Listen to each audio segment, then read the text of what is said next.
इतना interesting match हुआ। आपके नर्व्स कैसे हैं? पहले तो आप ये बताइए कि मैच के टाइम पे जब आखिरी में ये कुछ 6 रन चाहिए थे और पंच से मिस हो गया था, और जब वो चल रहा डीआरएस वाला कॉल चल रहा था, तो आपके नर्व्स क्या थे उस टाइम पे? यार नर्व्स तो आज प्रीटी मच कंट्रोल में थे, लेकिन बस एक चीज थी। जैसे आशुतोष शर्मा के साथ में क्या है कि बचपन में मैंने इनको बहुत बॉलिंग की हुई है। ये मेरे स्कूल में क्लब क्रिकेट खेलते थे, ये रतलाम से है, मैं इंदौर से हूँ। तो अच्छा। वहां पे इंदौर में ये नेट्स में मेरे स्कूल में आके प्रैक्टिस करते थे। और बहुत बार ऐसे दिन भर प्रैक्टिस करते रहे, मुझे बोलते रहे यार बॉलिंग कर दे। जानते तो यार, वो ऑब्वियसली बात है, वो कहाँ है मैं कहाँ हूँ। लेकिन जो पॉइंट है वो ये है कि इन्होंने बहुत मेहनत की है यहाँ तक आने के लिए। और जो मैं आपको इवन प्री मैच में भी बात करके गया था आपसे कि आशुतोष शर्मा डेजिग्नेटेड फिनिशर है और जितनी शॉर्ट हिटिंग ये करते हैं। अब आप देखो आज आशुतोष शर्मा ने मैच के बाद भी एक चीज बोली कि जो भी चांस होगा, मुझे पता था कि मैं एंड तक खड़ा रहूंगा, मैं मैच निकाल लूंगा। इतनी अशोर्ड हिटिंग आपको आपने धोनी से एसोसिएट की हुई है, पोलार्ड से एसोसिएट की हुई है। बहुत कम क्रिकेटर्स ऐसे हैं दुनिया में अभी जो कि कह के छक्का मारेंगे कि मैं इस बॉल पे मारूंगा। इन्होंने सबको छक्का मारा, इन्होंने आखिरी में जाके लेग स्पिनर्स को भी मारा, इन्होंने शाहबाज अहमद को भी मारा, इन्होंने पेसर्स को भी मारा। तो एकदम hats off to Ashutosh Sharma. मैं डीसी फैन तो नहीं हूँ ना, मैं एलएसजी फैन था, लेकिन ये मैं आशुतोष फैन था। और वही जो चीज है जो आज जो भी नर्व्स थोड़े बहुत थे वो आशुतोष के लिए ही थे। But pretty much did the work and hats off, मजा आ गया देख के। बाकी डीसी से मुझे कुछ ऐसा नहीं है। तो उस इसलिए आप नर्वस थे ज्यादा। मैं बहुत नर्वस था भाई, जब ग्रुप में बात चल रही थी, मैं मेरे हाथ कांप रहे थे, मैं टाइप ही नहीं कर पा रहा था ढंग से। मैं लिख रहा था, वो कुछ भी टाइप हो रहा था, मैं मिटा रहा था फिर लिख रहा था। अ, यार, मैं सच्ची बता रहा हूँ, मैं अभी भी कॉम्प्रिहेंड नहीं कर पा रहा कि मैंने क्या देखा है। मतलब बहुत टाइम बाद इतना इंटरेस्टिंग मैच देखा है। इससे इस एक और इंटरेस्टिंग मैच जो मैं देखा था वो था कोलकाता वर्सेस डीसी 2019 में, जो रबाडन ने रॉक जॉर्डन मारा था सुपर ओवर में। बट ये बहुत ही इंटरेस्टिंग मैच था यार, and I think IPL is IPL ailing now. यार फाइनली थोड़ा वी सा आप गॉट। ना उस हैंगओवर से निकलो, डीसी के फैंडम से बाहर भी हो गया आईपीएल को देखो। वरना ये सब मैचेस होते रहते हैं, ऐसी बात नहीं है। और डीसी का मैच था तो इसलिए आपको कंट्रोल में नहीं हो रहे नर्व्स। लेकिन ये हाँ। आईपीएल की कहानी यही है। आप देखो अभी यहाँ से जो आईपीएल स्टार्ट हुआ है, कल का भी जो हम्म, मैच था आखिर तक गया था थोड़ा सा डाउन द वायर। लेकिन वो यही था कि वो कंट्रोल में ही था, बस वो एंड तक ले गए थे उसको। पर आज का मैच था कि एक विकेट होता और मैच कहीं पे भी फ्लिप हो जाता। तो इस वजह से आज का हम्म। मैच इंटरेस्टिंग था बहुत ज्यादा और बहुत मजा आया इसीलिए। तो चलो शुरुआत करके आप एनालाइज करो, हाँ। पहली इनिंग से आप एनालाइज करो, फिर बात करते हैं उस पहले बारे में। इनिंग पे यार यहाँ पे थोड़ी सी गलतियां करी। दिल्ली के पास कोई मैचअप नहीं था स्पिनर्स का। निकोलस पुरन और मार्श जो है मारे जा रहे थे। कुलदीप यादव ने बहुत अच्छी बॉलिंग करी। ज्यादा रन नहीं दिए उन्होंने। उन्होंने एक और भी चढ़ा था इसमें, शायद उन्होंने एक आध रन ही दिया था। बट अब तक दिल्ली काफी हद तक बॉलिंग में वापसी कर चुकी थी। यहाँ पे थोड़ा सा मैचअप का देखना पड़ेगा, क्योंकि इस टीम के पास अच्छे स्पिनर थे और अच्छे हिटर थे। और स्टेशन स्टब्स को ओवर दिया गया। मैं बोलता हूँ कि डिसीजन थोड़ा सा मतलब ट्रिकी लगा मुझे वाला, क्योंकि सिस्टम सब is not a very known bowler. Even as a part timer is not, I have not seen him bowl that much. तो वो 28 रन भारी पड़ गए दिल्ली को एंड में। अब ये देखना है कि मुकेश कुमार जो इंजर्ड हो गए, उनका इंजरी कंसर्न कितना ज्यादा है। अगर वो इंजर्ड हो गए तो फिर नटराजन जो है वो सीधा वॉक इन करेंगे। अगर वो फिट है मुकेश कुमार, तो यहाँ पे मुझे लग रहा है कि दिल्ली को मोहित शर्मा को बाहर निकाल के नटराजन को लाना पड़ेगा, because as far as I can see Mohit Sharma he is just one trick pony. उनके ज्यादा वेरिएशन नहीं है, जैसे हर्षल पटेल के पास हैं, बहुत सारे वेरिएशन हैं। उनके पास बैक ऑफ द हैंड ही है, थोड़ा सा वो दूर रखने की कोशिश करते हैं, तो एक टाइम पे प्रेडिक्टेबल बन जाता है। और जैसे आपने देखा कि लास्ट ओवर में जो दो को दो छक्के पड़े, मिलर ने प्रिडिक्ट कर लिया था कि वो बैक ऑफ द लेंथ ही फेंकेंगे और दूर रखने की कोशिश ही करेंगे, तो वो उनको आसानी से छक्के मार पाए। अक्षर पटेल ने अच्छा बॉल करा, 3 ओवर में 18 run, he did his job very well. Mitchell Starc थोड़े से एक्सपेंसिव, थोड़ा सा एक्सपेंसिव नहीं बोलूंगा, उनका एक ओवर ही खराब गया जिसमें उनको 21 रन पड़े, अदरवाइज उन्हें बाकी 3 में 21 रन ही दिए। और जहां तक वापसी की बात है, तो मिचेल स्टार्क ने ही कराई है दिल्ली की। तो मैं बोलूंगा कि मिचेल स्टार्क, डिस्पाइट ऐसा लग रहा हो कि 42 रन दिए उन्होंने, but he did a good job, because wicket पाटा था और इतना अर्ली स्विंग कुछ मिला नहीं। यार देखो पहली बात तो मैं आपको यही कहना चाहूंगा कि थोड़ा सा अनबायस्ड होकर एनालाइज करो मैच को। सिर्फ आप दिल्ली के फैन हो तो आप उसके बारे में बात नहीं कर सकते हो, आपको एलएसजी की बैटिंग के बारे में बात करनी चाहिए। थोड़ा सा अनबायस्ड बनो। और एक चीज ये भी है देखो, अब आपको एक चीज एक्सेप्ट करनी पड़ेगी आने वाले टाइम में कि 4 ओवर में 40 रन, 4 में 45 run is the new normal. यहाँ पे एलएसजी डीसी ने कम से कम 25 से 30 रन पहले रोका है। यहाँ पे एलएसजी का इजीली स्कोर 240 हो जाता। लेकिन दिल्ली ने अच्छा, अक्षर पटेल ने अच्छी कैप्टनसी भी की। साथ में स्टार्क की तारीफ करो, कुलदीप यादव की सबसे ज्यादा तारीफ करो। और इवन मतलब जो स्टब्स का ओवर भी था ना, आप जो स्टब्स को क्रिटिसाइज कर रहे हो, या स्टब्स को बिल्कुल बनता था ओवर वहां पे, क्योंकि पूरन और सामने थे। और मैचअप्स की देखो आप जो बात कर रहे हो, इतने ये विकेट बहुत फ्लैट था फर्स्ट इनिंग में। तो ऐसे में आप कुलदीप यादव भी बच गए, वरना यहाँ पे रन सबको ही थे। कुलदीप यादव का क्लास था जो कि उनको बचा गया, वरना यहाँ पे सबके अगेंस्ट रन थे। अक्षर पटेल ने भी अच्छी बॉलिंग की, लेकिन मैं ये मानता हूँ स्टब्स का ओवर बनता था वहां पे, और स्टब्स ने बहुत जगह बॉलिंग की हुई है पार्ट टाइम में भी। लेकिन बस ये है कि यार ग्राउंड भी छोटा था, सब चीजें अगेंस्ट में थी, और पूरन का क्लास था। पूरन का हम्म। क्लास ऐसा है कि आप उसको नजरअंदाज नहीं कर सकते। तो इस वजह से आई थिंक वो चीज थी। बाकी ओवरऑल अगर हाँ, हम अब मैं हाँ बोलो। मैं बोला था भाई पूरन का जिस हिसाब से स्टार्ट मिला, भाई मुझे लगा था कि अगर ये आउट नहीं हुआ तो 250 प्लस ले जाता अकेले। यार रन थे यहाँ पे, ये एलएसडी का फेलियर था। एलएसडी यहाँ पे बॉलिंग की वजह से मैच नहीं आ रहा है, एलएसडी अपनी बैटिंग की वजह से ही मैच आ रहा है। और अभी आने वाले टाइम में अगर आपको पिच देख के खेलना है, ऐसा थोड़ी है कि हम 200 बना देंगे, 200 हर जगह पे one size fits all approach है, नहीं। 200 आपको देखना है कि कहाँ पे अच्छा है, कहाँ 240 चाहिए, वहां पे आपको 240 बनाने हैं। तो यहाँ पे इनको 240 नीडेड था, और आशुतोष शर्मा और ये सब लोग के होते हुए ये 240 भी चेस कर सकते थे, मैं आपको ये भी चीज कह रहा हूँ। वो तो बस कंडीशन ये है कि शुरुआत में इनकी बैटिंग अच्छी नहीं काम की डीसी की, और शार्दुल ठाकुर को अजीब से शॉट्स मार के आउट हो गए। मतलब देखना थोड़ा सा देख सकते थे बॉल को कि क्या है, और आई थिंक अजीब तरीके से अटैक करने गए। जेएफएम का फॉर्म इज अ कंसर्न, वो जल्दी से वापसी करें तो अच्छी बात है। बाकी मैं एलएसजी की बैटिंग की थोड़ी बात कर लेता हूँ पहले, क्योंकि आप नहीं करोगे तो मैं कर लेता हूँ। तो देखो, चीज चीज ये है कि एडन मार्करम जो है, मुझे लगता है एडन मार्करम की जगह नहीं बनती टीम में। मैं मिचेल मार्श की जगह भी नहीं बनाना चाह रहा था, लेकिन अब बात यह है कि फिर ब्रिज की शायद जितना नाम उनका नहीं है दुनिया में, तो आई थिंक इस वजह से ब्रिज की जगह नहीं मिलेगी।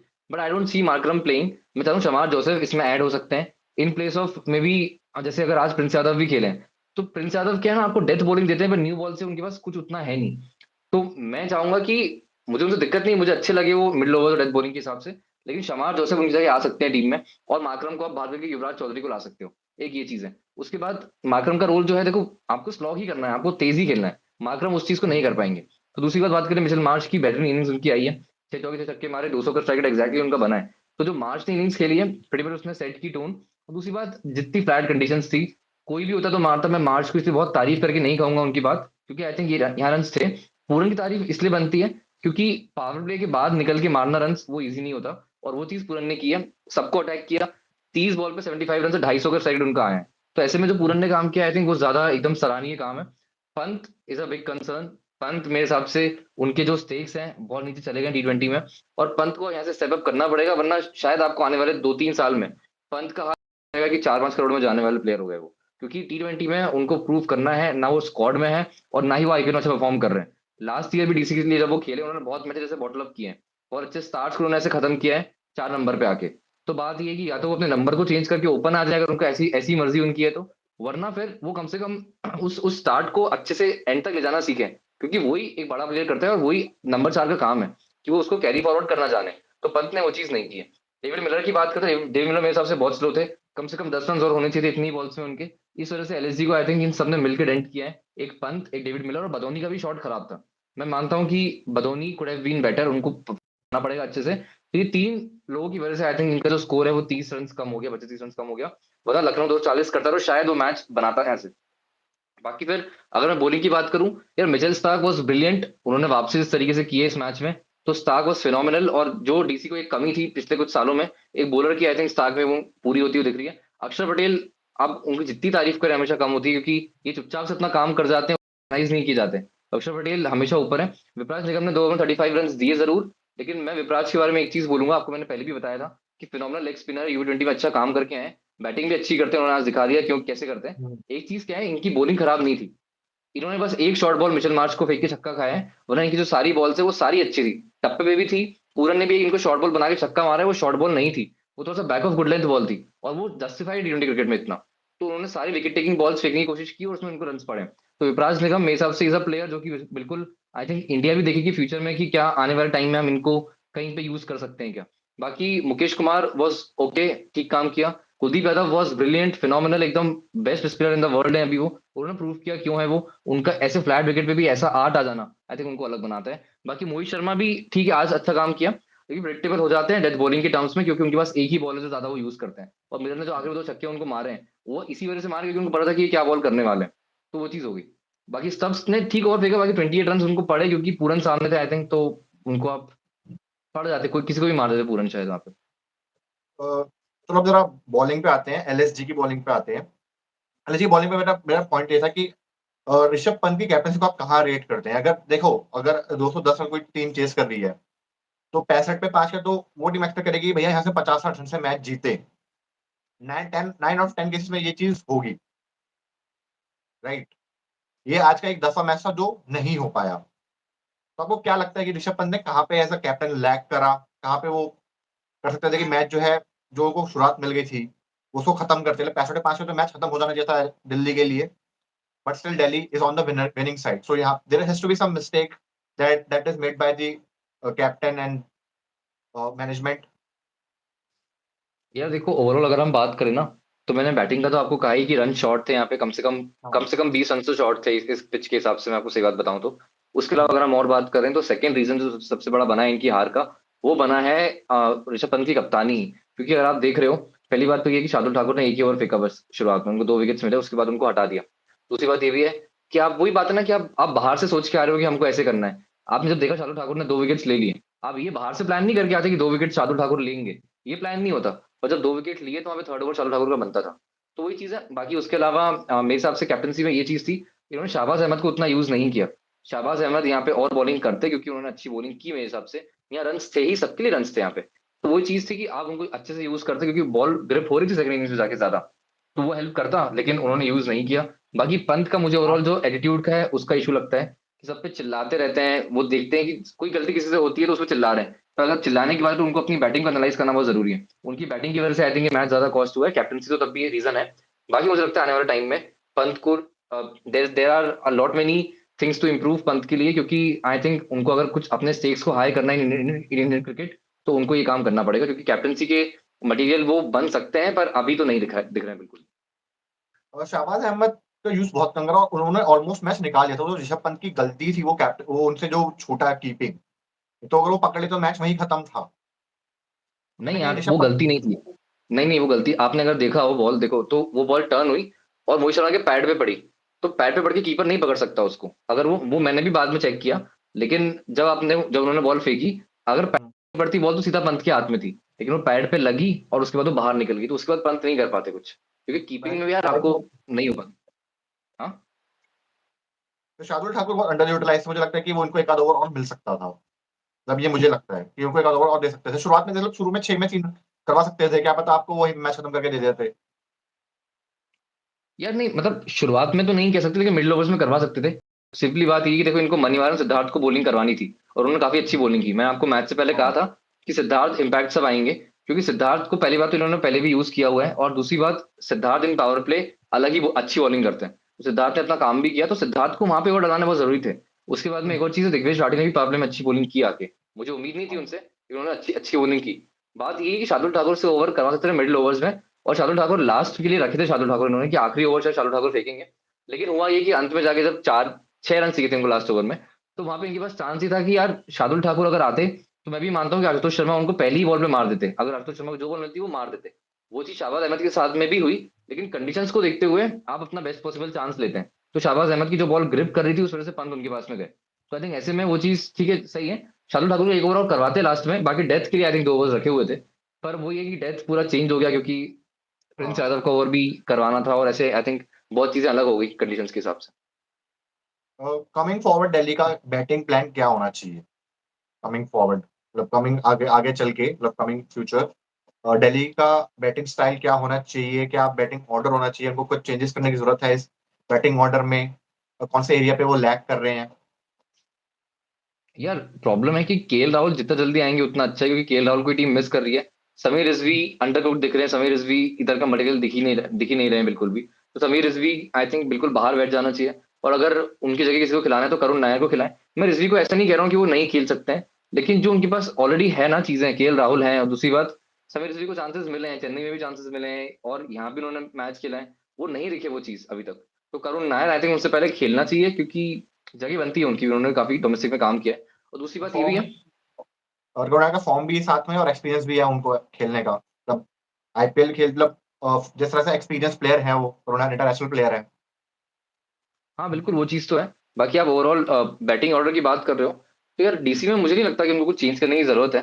फाफ डू प्लेसी और जेएफएम ओपन करना चाहिए। इनको बैकअप की कमी जरूर है, कि फाफ डू प्लेसी और जेएफएम में से अगर कोई फेल होता है तो कौन ओपन करेगा, इनके पास उस बैकअप की कमी है। तो एक बैकअप अच्छा लेके आए, और दसुन दसुन शनका को ना लेके आए, अच्छे बैकअप को लेके आए। और नंबर 3 पे आई थिंक अभिषेक पुरेल इज गुड इनफ, मेरे हिसाब से कोई दिक्कत नहीं है। नंबर 4 पे अभी अक्षर कौन आया था आज बैटिंग करने? रिजवी आए थे। जहाँ पे तो रिजवी आए थे। रिजवी की जगह पे केएल राहुल आ जाते हैं नंबर 4 पे, तो सही हो जाते चीजें, आ जाएंगे वो। 5 पे अक्षर पटेल हैं, 6 पे स्टब्स हैं, 7 पे आशुतोष शर्मा है, 8 पे विपराज निगम है। तो मेरे हिसाब से गुड इनफ बैटिंग ऑर्डर है। बस ऊपर से इनको अच्छा स्टार्ट देना जरूरी है, वो चीज जरूरी है। एक क्वेश्चन है, जैसे आपने बोला कि फाफ डुप्लेसी या फिर जेसन में से कोई एक फ्लॉप होता है, तो फिर उनके वहां पे, तो क्या यहाँ पे मैनेजमेंट स्टब्स को ओपन कर सकते हो कि स्टब्स ओपन करते हैं? मैंने देखा है नहीं स्टब्स को करना ओपन। चाहिए स्टब्स, बिल्कुल भी स्टब्स ओपन नहीं करना चाहिए। स्टब्स ओपन, यार एक बात बताओ, स्टब्स का सिंपली रीजन ये है कि न्यू बॉल मूव करती है, और आप जो आपके बेस्ट पॉसिबल प्लेयर्स हैं आप उसको ओपनिंग पे नहीं धकेलना चाहोगे। और स्टब्स के साथ में चीज ये है ना कि स्टब्स फिनिश बहुत अच्छा करते हैं। वो जहां जहां भी लीग्स खेल रहे हैं, अगर आप ऐसे 20 में जाओगे तो वहां पे वो सनराइजर्स ईस्टर्न केप के लिए खेलते हैं। वहां भी सेम काम उन्होंने किया है, डीसी के लिए भी आप पिछले साल जाओगे तो उन्होंने बहुत मैचेस में नंबर 4 पे आके फिनिश किए मैचेस को। तो वो चीज जो स्टब्स करते हैं ना, वो और कोई नहीं कर सकता इस टीम में। अगर आप बात करोगे कि अक्षर पटेल नंबर 6 पे आके वो काम कर पाएंगे, तो नहीं कर पाएंगे। स्टब्स नंबर 6 पे कर रहे हैं क्योंकि वही वो काम कर पाएंगे। और केएल राहुल ऊपर गेम चला सकते हैं, इसलिए वो नंबर 6 पे नहीं आना चाहिए। तो आई थिंक क्योंकि उनके पास में वो टैलेंट की कमी है कि उस पर्टिकुलर रोल को कोई और उनसे अच्छे से नहीं कर सकता, इसलिए 6 पे स्टब्स बनते हैं। और ओपनिंग में स्टब्स नहीं आने चाहिए, आप रिस्क नहीं करोगे इतने अच्छे प्लेयर। अक्षर पटेल की बैटिंग, हालांकि 22 रन का कैम्यू ही करा उन्होंने, 22 रन छोटा कैम्यू था, बट कैसे जो उन्होंने बैटिंग करी, जैसे उन्होंने हिटिंग करी और शॉट्स भी मारे, तो वहां पे क्या कितना इंप्रूवमेंट नजर आ रहा है आपको अक्षर पटेल की बैटिंग में? और यार क्या अक्षर आपको पटेल का लगता है कि इंप्रूवमेंट। और हाँ। सॉरी, जो अक्षर, और क्या ये जो इंडिया ने उनको प्रमोट करा नंबर 5 पे अपने इंडियन बैटिंग लाइनअप में, तो क्या ये उसका कॉन्फिडेंस है जो उनकी बॉटिंग में अब दिख रहा है कि उनको पता है कि now I am a proper batsman, otherwise used to be bat on number 7 earlier? तो क्या वो जो एक उनको टॉप ऑर्डर में जो प्रमोट किया गया है इंडियन टीम में, उस चीज का कॉन्फिडेंस वो उनके अंदर आया है और उनकी हिटिंग में भी अब वो दिख रहा है?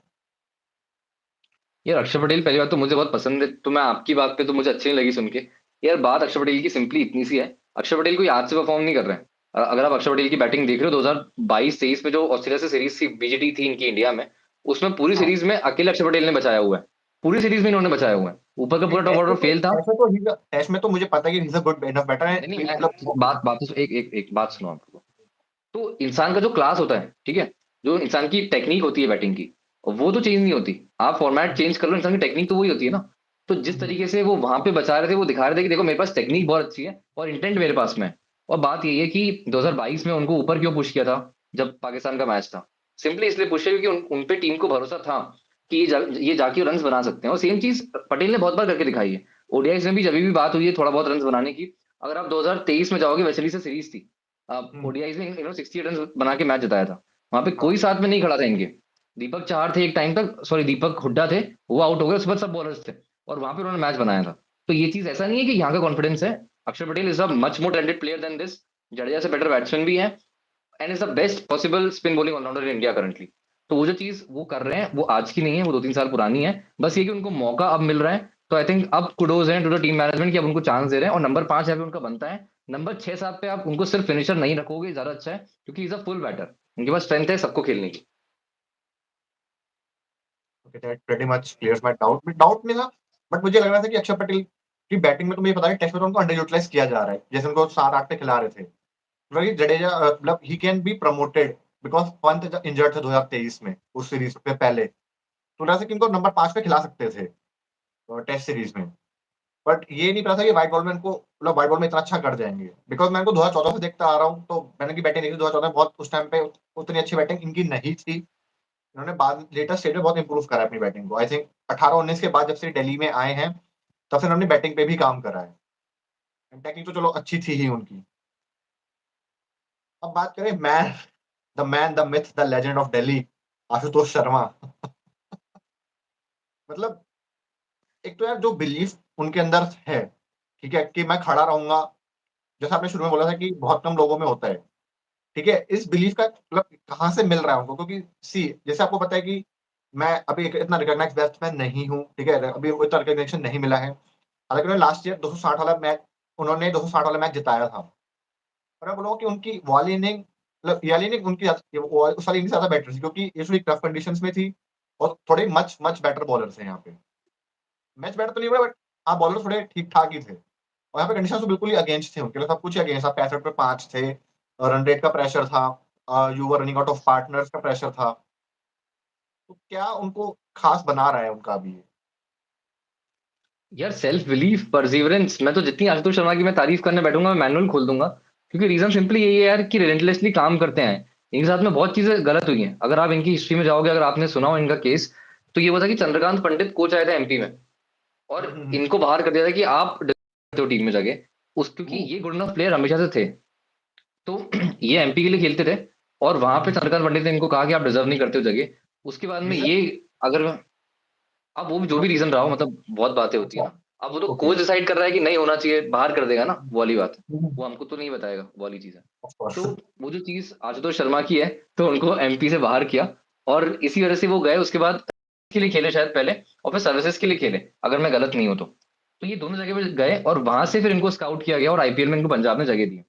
जब आईपीएल ने पंजाब में इनको जगह दी, एक दो मैचेस फेल हुए, और उसके बाद में जिस तरीके से इन्होंने मैचेस फिनिश किए हैं, तो बस मैं एक ही चीज मानता हूँ कि इन्होंने अपने रोल को समझा कि ये क्या कर सकते हैं। अभी तो ये बॉलिंग भी करते हैं, तो इनको ये आप बस फिनिशर मत समझना, ये बॉलिंग भी करते हैं, और ये राइट आर्म मीडियम बॉलिंग भी करते हैं, और ठीक ठाक आपको काम दे सकते हैं वहां पे। तो बस मैं ये मान रहा हूँ कि जो परसिवरेंस इनके इतने सालों का रहा है, इनको मैंने देखा है कि बहुत बार ये पैड्स वैड्स पहन के अपना धूप में ही बैठे रहते थे, कि बस थक गए फिर उठे फिर खेले फिर प्रैक्टिस किए फिर थक गए, ये काम करते थे, और लगातार लगातार। और कोई आई डोंट थिंक कि बहुत स्ट्रॉन्ग बैकग्राउंड से आते हैं, कि फैमिली बैकग्राउंड बहुत इनका स्ट्रॉन्ग रहा है, आई डोंट थिंक ऐसा कोई केस है। रतलाम से इंदौर शिफ्ट हुए तो अपने घर छोड़ के आ गए कि नहीं इंदौर में चांसेस मिलेंगे। तो ये सब चीजें जो इनकी रही है, इनके साथ भी कोरोना में शायद ड्रॉप हो गए थे ये, और उसके बाद कोरोना में ही जब खत्म हुआ चीजें, तो आपको आईपीएल खेलते हुए मैचेस जिताए इन्होंने।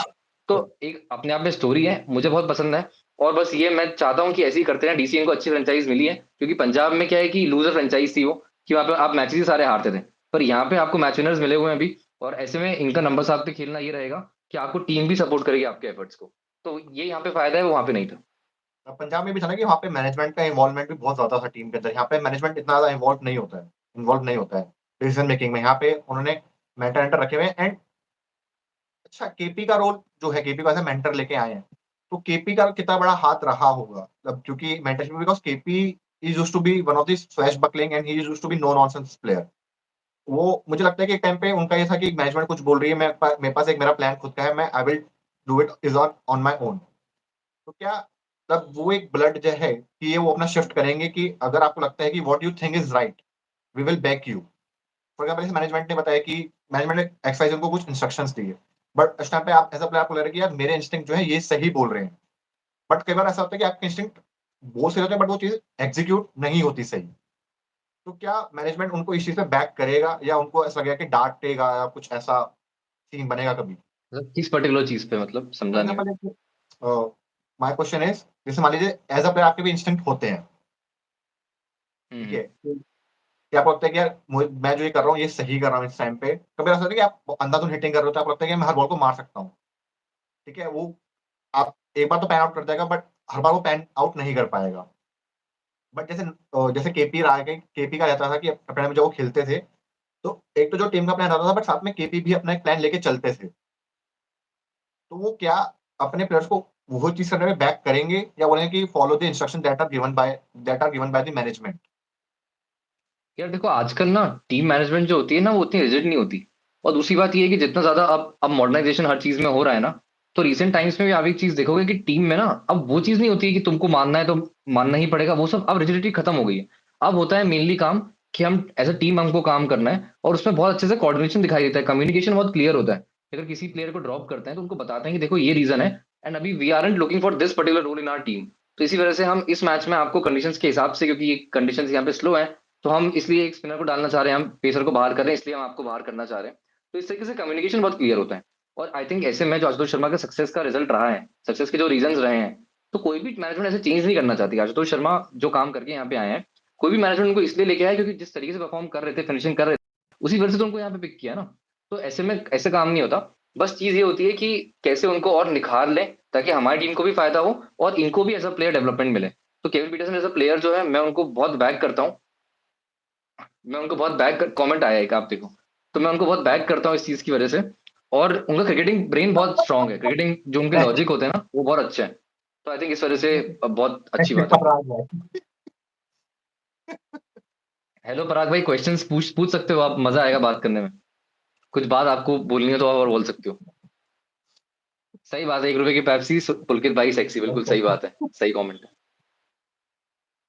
ओह, वैसे एज अ प्लेयर वैसे एज अ प्लेयर तो तुमने बिलीव रहता है कि मैं मैच जिता दूंगा, बट मैनेजर को भी बहुत बिलीव था यार यहाँ पे। मतलब केविन पीटरसन ने साफ बोल दिया था जब वो मुरली कार्टिक से बात कर रहे थे कि जब तक ये दोनों खड़े हैं मैच में हम लोग हैं। तो मतलब बहुत सोच विचार कर रहा है मैनेजमेंट ने और ऐसे प्लेयर्स को लेके आई है। हालांकि केविन पीटरसन बहुत बाद में आए थे, मेंटरशिप उनको बहुत बाद में मिली। आई थिंक हफ्ता 10 दिन पहले शायद वो मेंटर मेंटर एज असाइन हुए दिल्ली के। बट मेरे को लगता है जो मैनेजमेंट थी, जो बैक ऑफ द माइंड थे, उनको ऑलरेडी पता था कि वो क्या कर रहे हैं और उन्हें कैसे प्लेयर को स्काउट करा है। बट प्रॉब्लम वही है, बैकअप नहीं होना। तो जो बैकअप ना होने की प्रॉब्लम है, आपको लगता है कि कितना इफेक्ट कर सकती है दिल्ली को आगे? यार देखो, पहली चीज तो क्या है ना कि अब अगर आप हर एक फ्रेंचाइज पे जाते हो, सबकी ब्रांड वैल्यू 5-6 हजार करोड़ की है कम से कम, सारी फ्रेंचाइजेस की। अगर आप मुंबई सीएसके पे जाओ ना, तो यहाँ पे वो काम नहीं होते कि आज चलो मन हो गया तो टीम बना ली। ये जो भी, अगर आप ऐसे ऐसी बात बोल रहे हो ना, सीधी सी बात है कि हर एक फ्रेंचाइजी जो ऑप्शन टेबल पे भी बैठती है, वो अपने हजार तो मॉक ऑप्शन पहले से करके आए होते हैं कि क्या क्या इनके परम्यूटेशन कॉम्बिनेशन हो सकते हैं। दूसरी बात यही है कि ऐसे में इनको अच्छे से पता है ना केवल कि आशुतोष का रोल क्या है, हमको क्या चाहिए, और इन सब रीजन की वजह से ये टीम ऐसा कर रही है। और दूसरी बात यही है कि क्वेश्चन आया है, पराग भाई का अच्छा क्वेश्चन ठीक। आया है। सॉरी आपकी बात काट रहा हूँ, पराग भाई का क्वेश्चन आया है। पुलकित भाई, आपको क्या लगता है केएल को कौन सी पोजीशन पे खेलना चाहिए? देखो पराग भाई, 4 नंबर बेटर ऑप्शन है क्योंकि अटैक भी कर सकते हैं और एंकर भी कर सकते हैं। जैसे दिल्ली शुरू में ओवर अटैकिंग मोड में थी, तो वहां पे केएल राहुल जैसा प्लेयर जो कामनेस लेके आता है और बाद में अटैक भी कर सकता है, तो वो नंबर 4 परफेक्ट रहेगा केएल राहुल के लिए, क्योंकि वो कौशन और एग्रेशन का परफेक्ट मिक्सचर है। एंड बाकी जब वो खड़े रहेंगे तो जो नीचे उनके प्लेयर आएंगे उनको काफी ईज आउट रहेगा अपने अपना प्लान एग्जीक्यूट करने में। नहीं, बिल्कुल सही है, नंबर 4 ही सही जगह है। और KL Rahul I think opening में ये चीज है ना कि केएल राहुल थोड़ा सा स्लो खेल जाते हैं या फिर उनके ऊपर जिम्मेदारी बहुत वो अपने आप ऊपर ले लेते हैं। तो आई थिंक ये सब करने की वजह number 4 is the best place. और बाकी बात में ये कह रहा था हाँ, बोलो बोलो बोलो। कि बैकअप्स जो इनके पास है ना, डीसी के पास नहीं है बैकअप्स, कोई बात नहीं, करुण नायर और समीर रिजवी आई थिंक ठीक बैकअप्स हैं, मतलब चल जाएगा ऐसे बैकअप से काम। और दूसरी बात ये कि जो इनके पास 7-8 तक बैटिंग है, आई डोंट थिंक कि वहां पे आपको कोई कंसर्न मिलने वाले हैं, कोई इंजरी कंसर्न ऐसा नहीं होगा। बैटर्स को इंजरी नहीं होती उतनी इजीली, तो ठीक है, काम हो जाएगा इनका। बाकी दो बैटर्स इनके पास करुण नायर और समीर रिजवी हैं, क्योंकि आई थिंक कभी if things go down hill, कोई इंजर्ड होता है, आप बैकअप्स बाहर से कॉल भी कर सकते हो। दूसरी बात ये है कि आई थिंक चल जाएगा काम, उसमें बैकअप्स के लिए वरी करने की जरूरत नहीं है, I don't think. Another thing जो आपने बात करी केएल राहुल की, तो मुझे लगता है कहीं ना कहीं केएल राहुल ने खुद पे ही ज्यादा जिम्मेदारी ले ली। तो कहीं ना कहीं वो उनपे उन्होंने खुद पे एडिट प्रेशर डाल लिया जब वो पंजाब में थे। और एलएसजी में उनके साथ यही हुआ कि उन्होंने खुद पे इतना ज्यादा प्रेशर ले लिया कि वो प्रेशर अंदर कंबल ही कर गए। मतलब थोड़ा थोड़ा बहुत प्रेशर यू कैन हैंडल, ठीक है, बट एक टाइम पे आगा तो प्रेशर आपकी मेंटल स्टेट को अफेक्ट करने लग जाता है। तो वो ही चीज उनका एलएसजी में हुई। एंड गिवन जो जैसा गोयंका का जो नेचर है, तो कहीं ना कहीं वो इनके बैक ऑफ द माइंड चल रहा होगा। अब देखते हैं गोयंका सेम ट्रीटमेंट देते हैं कि नहीं देते हैं ऋषभ पंत को, जब पहला मैच छोड़ के थोड़ी माफी माफी मिलती है। किसी का आया है, आई टोल्ड यू पुलकित भैया, Ashutosh Sharma is in previous combination, उसका पिछला बहुत बढ़िया था पंजाब से। हाँ, सही बात है, सही बात है। किसी आपने बोला, कमेंट करा था इन्होंने कि आशुतोष शर्मा काफी अच्छी फाइंड है। और ये तो मैं अपनी वीडियो में बोलता आ रहा था कि आशुतोष शर्मा को मैंने अपने टॉप 7 में रखा था। समीर रिजवी और आशुतोष शर्मा थे। अपन ये बोला था कि मैं आशुतोष शर्मा को देखना चाहूंगा क्योंकि उन्होंने पंजाब के लिए अच्छा फिनिश किया था वो 268 वाला मैच।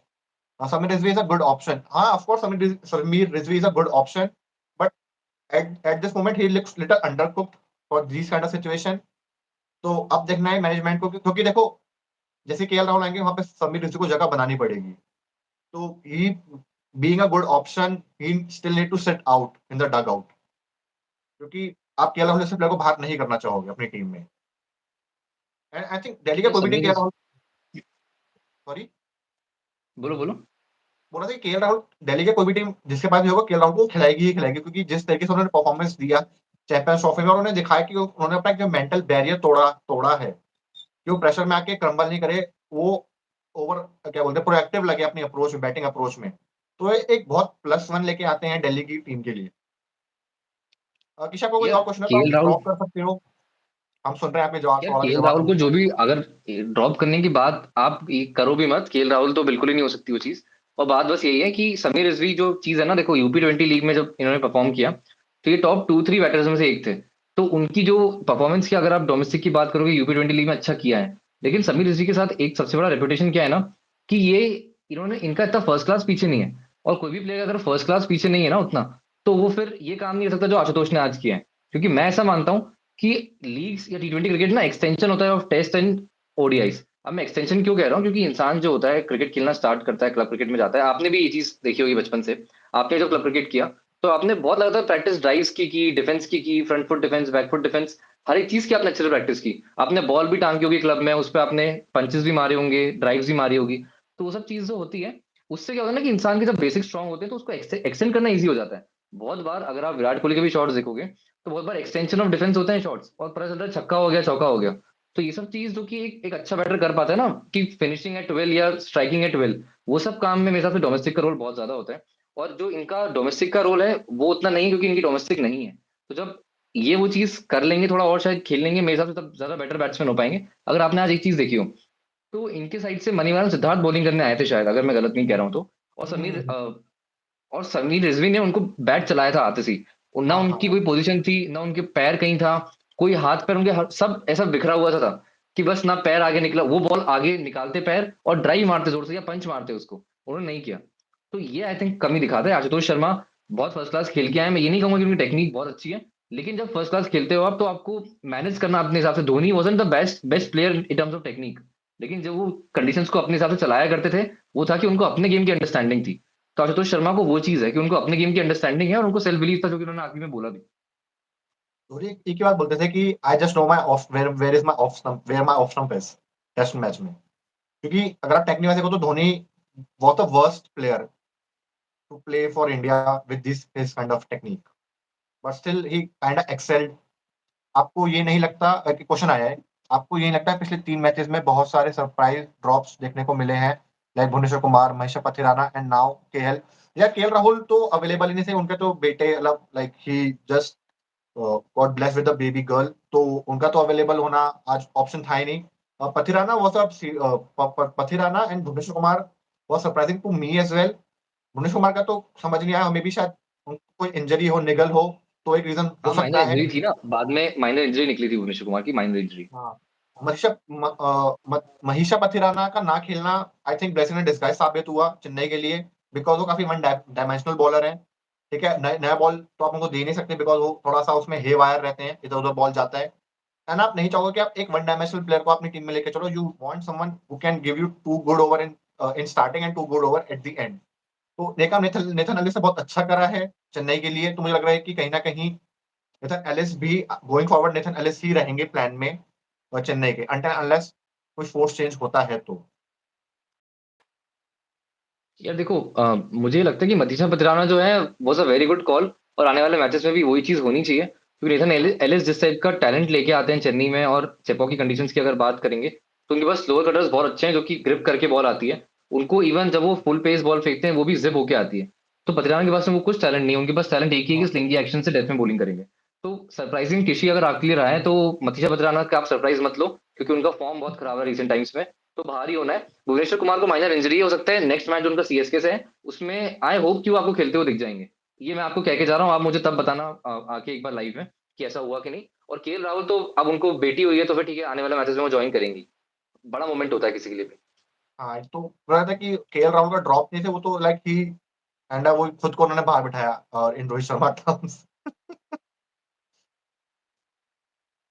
बाकी चलो मैच पे थोड़ी सी बात करते हैं। और तो आप एक बात बताओ, दिल्ली कैपिटल्स की अगर आप बैटिंग की बात करोगे तो आप किसको देख रहे हो कि क्या इनकी गलतियां थी और क्या चीज बेटर आपके हिसाब से होनी चाहिए? मैंने तो अपनी बात बताई आपको। जेएफएम, यार जेएफएम पता है दिल्ली में ना मतलब प्लेयर्स ने अपना विकेट थ्रो करे हैं, देखा जाए तो जेएफएम ने अपना विकेट थ्रो करा है। ट्रिस्टन स्टफ के पास मौका मतलब उनको तो करना ही था, मारना ही था, तो उनके पास तो कोई ऑप्शन था नहीं। फाफ डुप्लेसी गलत टाइम पे आउट हुए, अभिषेक पोरिया गलत टाइम पे आउट हुए। मतलब शुरू अगर टॉप ऑर्डर देखा, टॉप ऑर्डर थोड़ा सा परफॉर्म करता ढंग का, तो दिल्ली में 2 ढाई ओवर पहले रहते भी जीत सकती थी, क्योंकि स्कोर तो छोटा ही था। अब यहाँ पे दिल्ली के लिए ये है कि भैया जेएफएम को 1-2 मैच और देखो, अगर वो सेम टेम्पलेट पे आउट हो रहे हैं, then someone like Kevin Pietersen needs to sit with him, उनके साथ बैठ के उनको बताओ कि भैया स्टेक्स बहुत हाई हैं, एंड आप ऐसे लप्पेबाजी करके नहीं कर सकते, थोड़ा सा दिमाग भी लगाना होता है बैटिंग में। माना कि आप पावर पे यूटिलाइज करना चाहते हो, बट स्टिल थोड़ा सा हम्म। दिमाग लगा के आप करें इस चीज को, लप्पेबाजी से काम नहीं चलेगा। एंड सबसे अच्छी बात है कि उनको रीड करके आई थी एलएसजी, उन्होंने स्क्वायर लेग और मिड ऑफ दोनों पीछे रखे होते हैं जो उनके स्कोरिंग एरियाज हैं, तो उनको ऑलरेडी वहां पे ब्लॉक कर दिया था। अभिषेक पुरी मुझे लग रहा है कि आने वाले मैचेस में परफॉर्म करेंगे। इट वाज जस्ट कि होता है ना, थोड़ा सा नर्व्स रहते हैं, तो थोड़ा नर्व्स मुझे लगता है कि नॉट बैड शॉट, पर थोड़ा सा नर्व्स का खेल था यहाँ पे। फाफ डुप्लेसी एक्सपीरियंस प्लेयर, तो अपना एक्सपीरियंस लेके आएंगे। आज भी अच्छा खेल रहे थे, बट वो हीव करने चले गए तो आउट हो गए। रिजवी का तो बाहर ही बैठेंगे, केएल राहुल आएंगे। अक्षर पटेल डिड वेल, बस थोड़ा सा लंबा खेलने का सोचना पड़ेगा। तो दिक्कत है। Tristan Stubbs good inning, Ashutosh Sharma good inning, Vipraj Nigam brilliant inning. और मेरे हिसाब से जो मैच टर्निंग पॉइंट था वो विपराज निगम का था, क्योंकि टाइम पे Ashutosh Sharma I think 17 ball पे 17 बना के खेल रहे थे, ऐसा कुछ खेल रहे थे। तो वहां से विपराज निगम ने जो जिम्मेदारी तो अपने कंधों पे ली कि ठीक है मैं यहाँ से मारता हूँ, और वो पैन आउट हो गया। तो ऑल इन ऑल मैं बोलूंगा कि समवेयर अराउंड गुड से थोड़ा सा ऊपर परफॉर्मेंस।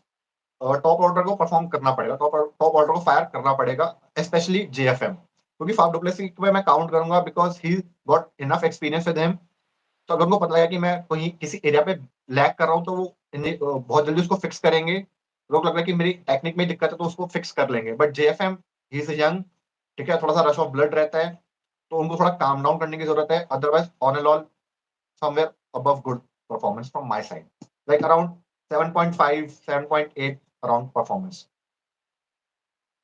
यार पता है, अब वही है ना कि अब आप बहुत हार्श हो रहे हो दिल्ली कैपिटल्स के साथ में, क्योंकि इस पूरे लाइनअप में आई थिंक केएल राहुल की एक कमी थी।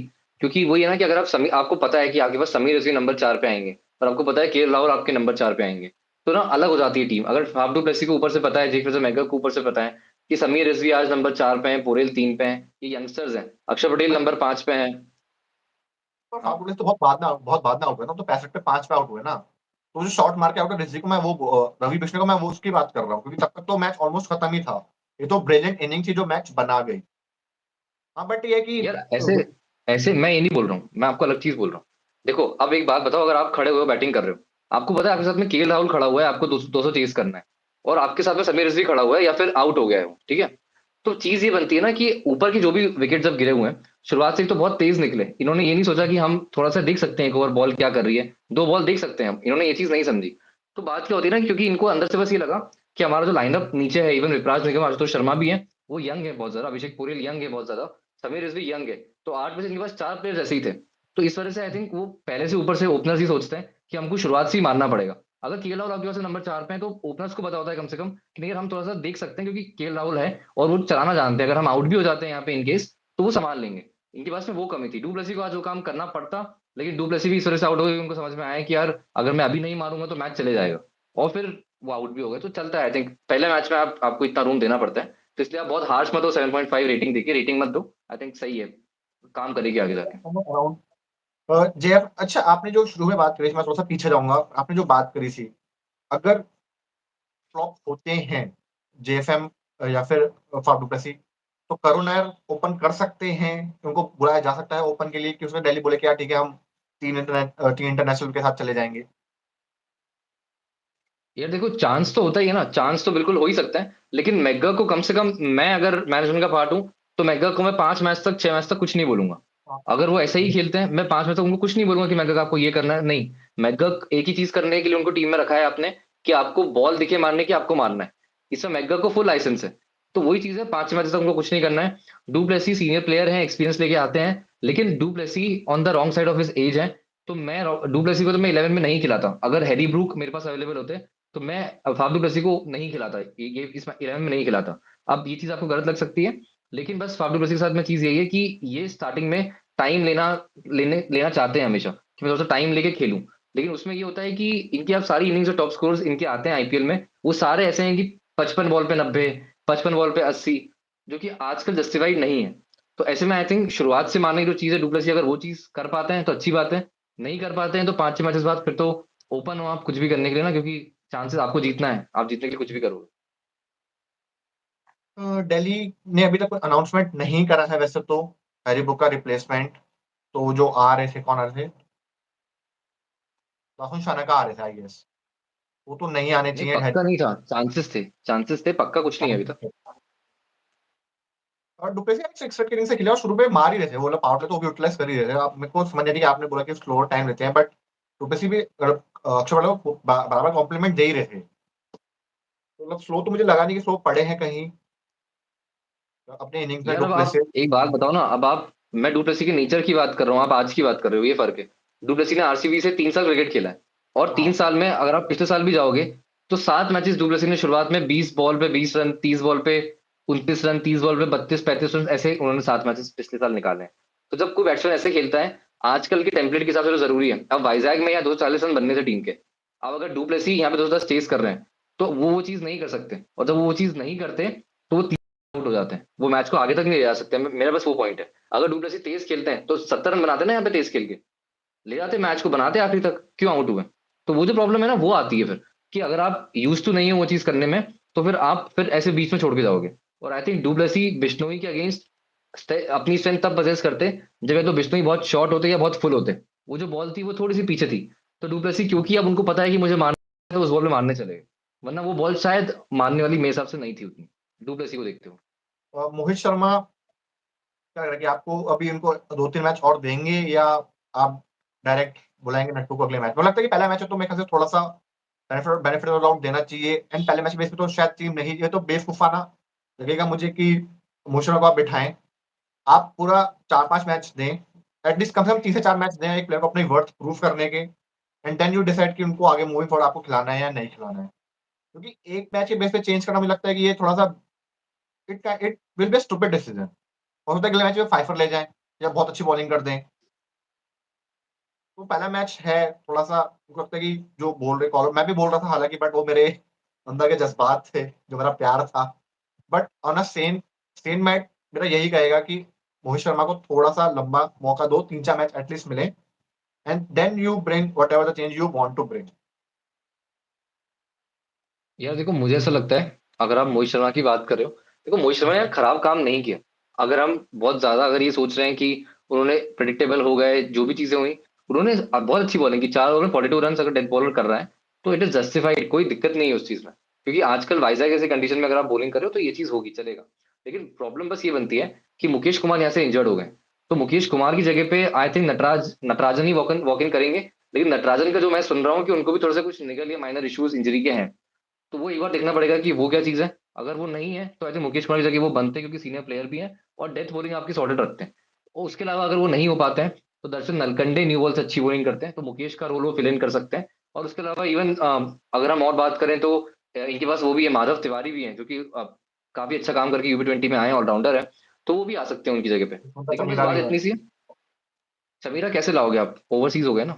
ओवरसीज़ हो गया हाँ, बट हिट अटैक वो भी मतलब वो भी हिट अटैक वाले बॉलर हैं। डेक को अच्छा हिट वो हिट एक्चुअली, करते हैं। वो यार वो न्यू बॉल के बॉलर है सिर्फ ना, उनके साथ हाँ, बाद में दिक्कत आती है। तो इसलिए आई डोंट थिंक कि उनको पिक करिए, क्योंकि मुकेश कुमार भी वही चीज है ना कि न्यू बॉल से आपको थोड़ी सी मदद देते हैं और डेथ में भी थोड़ा सा रिसेंट टाइम में इंप्रूव हुए हैं, तो आपको दोनों करने वाला बॉलर चाहिए। तो आई थिंक वो ये कि इनके पास कंसर्न तो रहेगा, नटराजन अकेले ही हैं जो कि आ सकते हैं, उनके पास भी न्यू बॉल से थोड़ा सा दिक्कत है।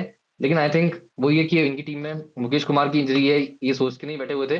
और आई थिंक रिप्लेसमेंट उनका अगर कोई आता है, क्योंकि मुझे लगता है शायद टूर्नामेंट से बाहर हो जाएंगे, इंजरी मुझे बहुत सीरियस दिखी है, तो शायद हो सकता है कि अब पूरे इस सीजन के लिए बाहर हो जाए, ऐसे में कोई दूसरा आता है, तो देखना पड़ेगा कि वो रिप्लेसमेंट कौन होता है। मैं चाहूंगा कार्तिक त्यागी आ जाए इनके पास में, कार्तिक त्यागी को कोई प्लीज भगवान के लिए उठा लो और उनको खिलाओ यहाँ पे हाँ। मैचेस, उनको चाहिए मेरे हिसाब से मौका, वो डिजर्व करते हैं आई थिंक उतना अपॉर्चुनिटी। अच्छा एक question, I don't know if I might sound stupid here, but I still want to ask this question कि जैसे मुझे पता है कि स्टार्क का जो डेथ बॉलिंग है वो थोड़ा-सा कमजोर पॉइंट है, ठीक है? And it's a proven point, मतलब मैं अपने मन से बना के नहीं बोल रहा हूँ। तो will you try to finish his offer like around 16-17, और will you still persist with him till 19th और 20th ओवर? यार देखो ऑप्शंस क्या थे ना, बात ये ना कि ऑप्शंस क्या है। तो अगर आपके पास में मुकेश कुमार है, आपके पास मोहित शर्मा है, तो वो जो है तो दोनों बॉलर्स हैं आप। क्या? है तो ऑफ कोर्स मिचेल स्टार्क करेंगे, बट स्टिल जैसे आज उन्होंने 17 ओवर तक उनके उनके फिनिश हो गए थे नहीं ओवर नहीं नहीं, 17-18 ओवर। रुको रुको, आप एक एक मिनट सुनो, बात सुनो मैं क्या बोल रहा हूँ। हुँ, देखो मोहित शर्मा और मुकेश कुमार जो दोनों बॉलर्स हैं, I think Mukesh Kumar 1 over death में फेंकते और मोहित शर्मा 2 ओवर डेथ में फेंकते। स्टार्क होते, मतलब क्योंकि पहली बार हो गए थे, और स्टार्क के, और अगर अगर मुकेश कुमार के ओवर्स अवेलेबल होते मैच में तो स्टार्क शायद पहले खत्म कर जाते। बाकी स्टार्क एज सच कोई बहुत बुरे भी नहीं है डेथ में, क्योंकि अगर आप एक चीज देख रहे हो ना कि डेथ बॉलर्स कौन कौन से हैं, तो आपको चुनिंदा बॉलर्स ही डेथ वाले मिलेंगे दुनिया में अभी, कि हाँ ये बहुत ही अच्छा, आईपीएल के हिसाब से अगर आप बात करोगे बहुत सारी टीम में एक भी बॉलर डेथ का नहीं है। तो ऐसे में ऐसा भी केस है कि आपको मुश्किल से 7 8 9 प्लेयर्स मिल पाएंगे जो कि डेथ बॉलिंग करते हैं। तो ऐसे में आई थिंक स्टार्क के साथ आप हार्श हो रहे हो, की यॉर्कर्स हैं। लेकिन बस बात इतनी सी है कि अगर आपके पास बहुत अच्छे ऑप्शंस हैं वो करने के लिए कि डेथ बॉलिंग ही करेंगे, तो फिर स्टार्क पहले खत्म कर लें, वरना Starc is a good option still death में करने के लिए। मैं उनको ऐसे नहीं कहूंगा कि वो अच्छे ऑप्शन नहीं है। नहीं, मैं ये नहीं कह रहा कि बिल्कुल फारिग बॉलर है, बट मैं कह रहा हूँ कि जैसे उनका हिस्ट्री रही है डेथ बॉलिंग में, राइट? तो मैं एज अ कैप्टन ये कोशिश करूंगा कि मैचेस तक 17वें 18वें तक फिनिश हो जाए, 19-20 ओवर में हमको नहीं दूंगा। वहां पे उन्होंने बहुत रन खाए हैं। अगर वही बात है ना कि अच्छे बैट्समैन तो अच्छे बॉलर भी वो उनको फेस कर लेंगे। वैसे अगर रोहित शर्मा खड़े यार हैं तो देखो, मैं नहीं, स्टार्क स्टार्क मेरे को हिसाब नहीं से दूंगा। अच्छे डेथ के बॉलर हैं। स्टार्क कर सकते हैं ओवर। यार रोहित शर्मा ने एक बार स्टार्क को जिंदगी में मारा हुआ है, वरना स्टार्क ने रोहित शर्मा को बहुत आउट भी किया हुआ है। मैं एज एग्जाम्पल दे रहा हूँ कि हम्म। जैसे विराट कोहली, चलो विराट कोहली कर लेते हैं, विराट कोहली तो खड़े रहते हैं। तो अगर हम्म। विराट कोहली है तो मैं फिर स्टार्क को नहीं दूंगा, क्योंकि वो मैचअप नहीं था, मेरे को पता है कि Virat will out score him, out play him. क्योंकि हम्म। विराट का हर ट्रिक है मिचेल स्टार्क को आउट प्ले करने की डेथ ओवर में एटलीस्ट। अगर वो सेट है तो फिर तो बुमराह भी मेरे ख्याल से एक बुमराह ही जो उनको रोक पाएंगे, तो ऐसे कोई नहीं रोक पाएगा। यार मतलब चीज पता है क्या है ना, कि अभी अगर आप कंडीशंस देख रहे हो आईपीएल के, विकेट्स की देख लो या बैट्समैन के बैट्स की देख लो, इम्पैक्ट रूल की बात कर लो, हर एक कंडीशन ना यही बता रही है कि देखो डेथ जो बॉलिंग है ना, वो हम मुश्किल से मुश्किल, हम और मुश्किल करते जा रहे हैं। तो उसमें आई थिंक स्टार्क जैसे जो बॉलर्स हैं रिकॉग्नाइज इंटरनेशनली, यार ऑस्ट्रेलिया के जो डेथ बॉलिंग करते हैं, तो मुझे तो वो ठीक लगता है डेथ बॉलिंग में। मैं ये नहीं कहूंगा कि बहुत अच्छे हैं, लेकिन ठीक बॉलर है। अगर इस टीम में वो खेल रहे हैं तो डेथ बॉलिंग वो कर सकते हैं, बिल्कुल अच्छे बॉलर है मेरे हिसाब से। पर अगर बात ये है ना कि अभी कौन आएगा मुकेश कुमार की जगह पे, क्योंकि अब मुकेश कुमार का रिप्लेसमेंट अभी आने वाले मैचेस में आपको दिखेंगे, तो मुझे लग हाँ, रहा है दर्शन नलकंडे शायद आएंगे। तो अगर नलकंडे आते हैं तो फिर तो आपको स्टार्क और इवन ये अपना दूसरे मोहित शर्मा ये करते हुए आपको दिखेंगे। और नलकंडे नहीं आते, नटराजन पूरी तरीके से फिट अगर होते हैं, तो फिर नटराजन और आई थिंक मोहित शर्मा करना चाहिए, क्योंकि मोहित शर्मा का डेथ बॉलिंग नहीं करते तो मोहित शर्मा टीम में जगह भी नहीं बना पाएंगे।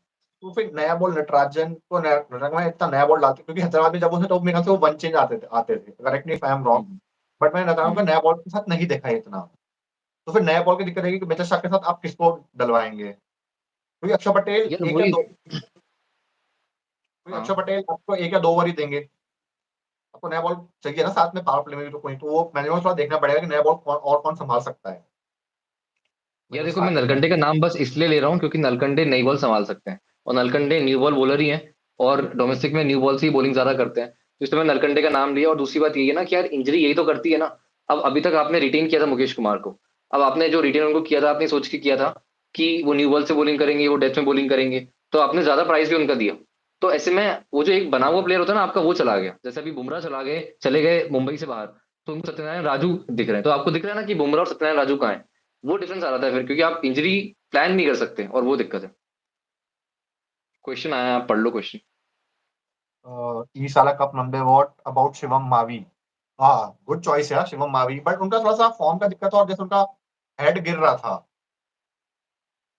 शिवम मावी का हेड की बहुत प्रॉब्लम थी ना, जैसे वो ऐसे बॉलिंग करते उनका हेड गिरता था, तो वहां पे कंट्रोल कहीं ना कहीं वो लूज कर रहे थे। तो कंट्रोल का बहुत इशू था। और उनके ख्याल से पृथ्वी शॉ ने एक ओवर में 6 चौके मारे थे, आई थिंक शिवम मावी को ही मारे थे। तो हम्म। और मेरे ख्याल से डोमेस्टिक में कुछ ना खास परफॉर्मेंस रहा नहीं है शिवम मावी का हाल फिलहाल में कि उनको रिकॉग्नाइज किया जाए, या फिर उनको स्काउट करके कोई टीम लेके आए अभी। तो Kartik Tyagi is much better option, he is much quicker than Shivam Mavi, and he थोड़ा एक्यूरेट भी है वो, अपने यॉर्कर बहुत अच्छी पैन आउट करते हैं। यार शिवम मावी के साथ में एक चीज है कि एलएसजी के लिए नेट नेट बॉलर हैं अभी करंटली। और ऐसे में एक और चीज क्या है ना कि वो अगर आएंगे तो मेरे हिसाब से एलएसजी के लिए आएंगे, क्योंकि कॉन्ट्रैक्ट वो साइन कर चुके होंगे। तो अब कोई चांस उनका नहीं बनता कि वो किसी और की जगह पे आ पाए। और शिवम मावी के साथ में एक चीज क्या है ना कि जब वो केकेआर के लिए खेलते थे, तो उस टाइम पे उन्होंने न्यू बॉल भी संभाली, उस टाइम पे वो डेथ बॉलिंग भी करते थे। तो शिवम मावी, लेकिन मुझे इससे लगता है कि डेथ बॉलिंग में थोड़ा से खराब हो गए थे विद टाइम। और उसके बाद जब वो डोमेस्टिक में गए, तो उनके इश्यूज ना, आउटसाइड द फील्ड उनके इश्यूज बहुत सारे डिसिप्लिन के आ गए थे।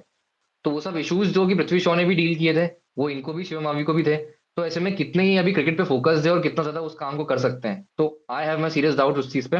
बाकी शिवम मावी को मैं एकदम से इस टीम में, इस कंपटीशन के लेवल पे आई थिंक फिर से खिलाने में थोड़ा सा डाउटफुल रहूंगा कि Shivam Mavi apart from new ball क्या मुझे वो काम दे सकते हैं। और अगर डीसी उनको साइन करना चाहती है, पता नहीं क्लॉज क्या होता है, लेकिन अगर साइन करती है तो शिवम मावी स्टिल दर्शन नलकंडे से मेरे हिसाब से बेटर ऑप्शन हो सकते हैं, अगर वो वही फॉर्म में होते हैं जो पहले के थे तो। Net bowler for at the moment, अच्छा आपने बताया नेट नेट बॉलर हैं वो अभी शिवम हम्म। मावी। शार्दुल और शिवम मावी दोनों साथ में फ्लाइट में ट्रैवल कर रहे थे, दोनों की तस्वीर आई थी। तो वो अच्छा, दोनों ही अभी भी, आज के मैच में शिवम मावी वहां थे एलएसजी के उसमें, और डगआउट में थे। शार्दुल ठाकुर ने थोड़ा सा रेट भी कम करा है, शार्दुल ठाकुर का नाम आया तो मैं बोल रहा हूँ शार्दुल, मतलब शार्दुल ठाकुर थोड़े से फिट हो गए हैं पहले से, जैसे उनका थोड़ा सा पेट वेट कम हो गया है।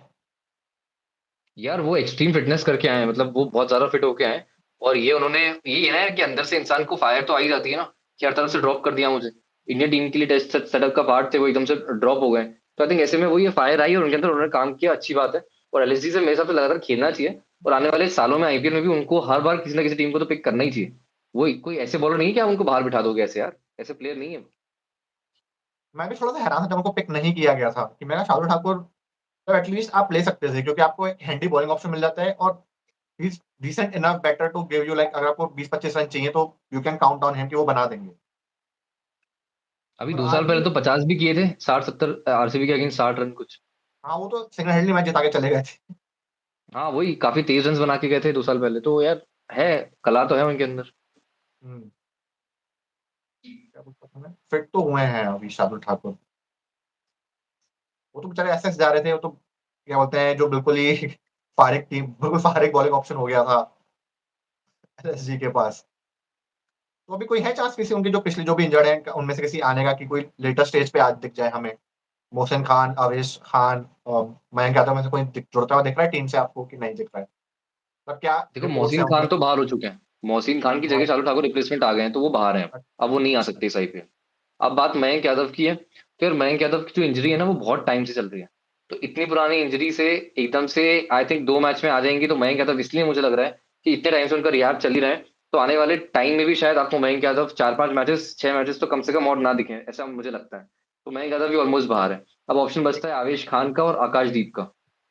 एक क्वेश्चन आया है, क्या लगता है दिल्ली का टॉप ऑर्डर सफल होगा after KL Rahul comes in? नहीं, ये टॉप ऑर्डर, टॉप तीन तो सेम ही रहेंगे। वो बस वही समीर रिजवी की जगह केएल राहुल आ जाएंगे, तो बाकी टॉप ऑर्डर के मतलब दिल्ली का जो बैटिंग ऑर्डर है ऑनलाइन वो भी सेम ही रहेगा, मतलब ये ऐसा ही बैटिंग ऑर्डर रहेगा। हाँ, ये कि सिचुएशन के हिसाब से चेंज हो सकता है। जैसे मान लीजिए कि लास्ट 2 ओवर बचे हैं और 2 विकेट गिरे, तो आप आशुतोष शर्मा को भेज दें, तो वो एक अलग केस है। अदरवाइज जो बैटिंग ऑर्डर है वो सेम ही रहेगा। Rahul at 3 and Porel at 4 नहीं है, राहुल 3 पे वही एडेड प्रेशर, जल्दी विकेट गिरा तो आई थिंक राहुल 4 नंबर पे बेस्ट है, बेस्ट पोजीशन है उनके लिए। ऐसा भी हो सकता है कि 2 विकेट बैक टू बैक गिर जाए, बट स्टिल राहुल जो है मिड ऑर्डर फिर लीड करेंगे, वो प्रेशर नहीं लेंगे, वो लीड करेंगे, क्योंकि उनको पता है कि पीछे उनको उनके अच्छे बैटर हैं। 3 पैक को थोड़ा सा प्रेशर ले लेंगे, तो मैं नहीं चाहता कि केएल राहुल जो है, जो भी उनका करंट फॉर्म है, उसका उसका कुछ भी हैम्परिंग हो, क्योंकि ये दिल्ली के लिए बहुत इंपॉर्टेंट प्लेयर है इस सीजन में at least. But don't you think Rahul in the mid order could be a big winner? You should answer this question because I have been answering a lot of questions. You should answer this यार question. चिराग भाई, अगर आप cricket देख रहे हो, अब मैं तो आपको जानता नहीं हूँ, अगर आप क्रिकेट देख रहे हो, तो यार राहुल ने पिछले इतने टाइम में जो रन्स किए हैं वो कहाँ पे किए हुए हैं, जरा एक बार आप खुद सोचो ये क्वेश्चन जो आप पूछ रहे हो। कि ओडीआई में जितनी बार भी उन्होंने बैटिंग की चैंपियंस ट्रॉफी में, हर बार जो उन्होंने मैच खत्म किया है, ओपनिंग पे आके तो खत्म नहीं किया ना।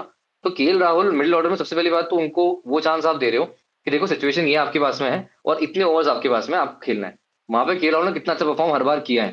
तो ऐसे में नंबर 5-6 पे इंडिया के लिए भी जितनी बार फिनिश किया है, वो अपने आप में बता रहा है कि KL Rahul is a better suited player when it comes to batting in middle order. Opening में दिक्कत ही हो जाती है कि अगर आप इस दिल्ली के लाइनअप की बात कर रहे हो, तो यहाँ पे एक चीज क्या है ना कि बाकी जो प्लेयर्स आपके पास में है, आप उनको रिस्क कर सकते हो, शायद मैकगर्क या डुप्लेसी आउट हो जाए अगर ओपनिंग में, तो आपको चल जाएगा। लेकिन अगर केएल राहुल आउट हो जाएंगे आपके आपके पास से वहां से, तो डुप्लेसी और मैकगर्क वो काम नीचे आके 4 नंबर वाला नहीं कर पाएंगे जो केएल राहुल 4 पे कर सकते हैं।